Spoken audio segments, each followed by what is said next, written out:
Good morning, everyone. So in 2009, there was a thread started on Lampwork, etc. from a user named Mustang Dawn, and she talked about using brass frit to create bubbles in your beads. I was like, I never heard of this before. So let's try it.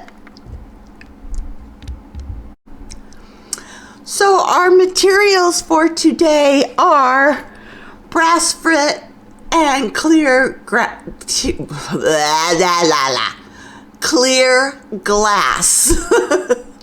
Now, I started out my brass frit adventure. I got on Etsy and I found these brass shavings from Purple Door Alchemy. And I got them and it's almost like a brass powder. And when I tried it, it was they're too small and the bubbles really didn't develop well. But I did get this cool kind of like sandy look. It looks like there's sand in your bead here when you use it, but I really didn't get that many bubbles. So this stuff was too small. So then I went to hubby and I was like, hubby, I need some brass shavings, brass frit.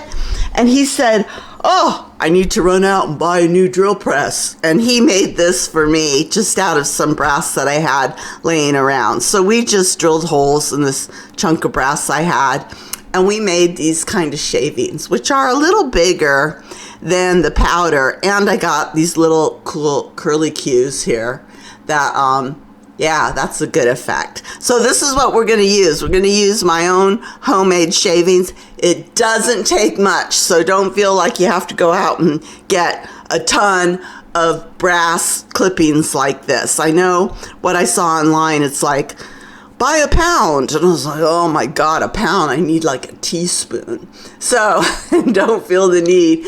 If you can, and you got just a power drill or a drill press, just drill out a couple little holes in some brass that you might have hanging around. And that should be plenty to do this bead. And we're off. So I just made a little barrel bead here. It's in clear. And I'm just going to go ahead and heat it up and just roll. I have my brass. I kind of put it in a straight line. This is how they did it on Lampwork, etc. Just a straight line, and I'm just going to roll some brass down the center. I just have this feeling I want to spread it out a bit because I don't want too many bubbles too close together. There was a hypothesis that if you use too much brass, or if it's too close together, it's going to cause cracks. But to be quite honest, I've tried this all different ways, and I haven't had any cracked beads yet. So I'm not sure about that. Anyways, I'm getting this really hot, the core really hot, and then I'm just going to roll it through the brass. Like so. Now, once you have the brass on, you don't want to stick that bead back in the flame, because if you do, the brass is going to burn and it's going to spit and sparkle and it's going to burn and it'll turn kind of brownish, ugly, blackish color. But then it seems like the bubbles don't form on burned brass. So don't stick your brass back in the flame. Kind of encase this the way you would with, like, say, your silver reduction glass, where you're keeping your bead out of the flame and you're getting your clear glass hot and just laying it down over that brass.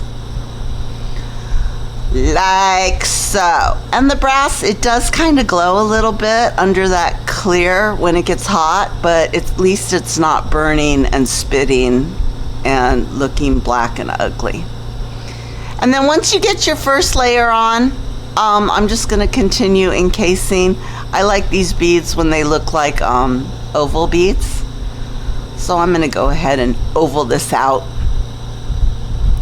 I also kind of like just get a feeling that I want to put a really thick layer of encasing. I think that also helps with bubbles and cracking. It's almost like you want to really protect that brass with some thick layers of clear glass. So I put it close to, I only did one wrap on my initial barrel, and then I'm going to do like 2 wraps or so on this oval bead. Okay, this is boring, so I'm going to go ahead and finish this bead, get it in the kiln, and I will show you the final result. But that's kind of it. Here's our final bead, you guys. I almost feel like the bubbles are attached to the brass flakes, which is cool. And there's still a little bit of flake that you can see through the bubbles. But if you look really, really close, which I can't do on my camera, but the bubbles, there's like big bubbles and little bubbles all attached to the individual little flakes. It's so cool. There's some kind of thermonuclear chemical, I don't know, going on. Anyway, this one was a quick video today. This would make a great background to put some scroll work on top of this bead.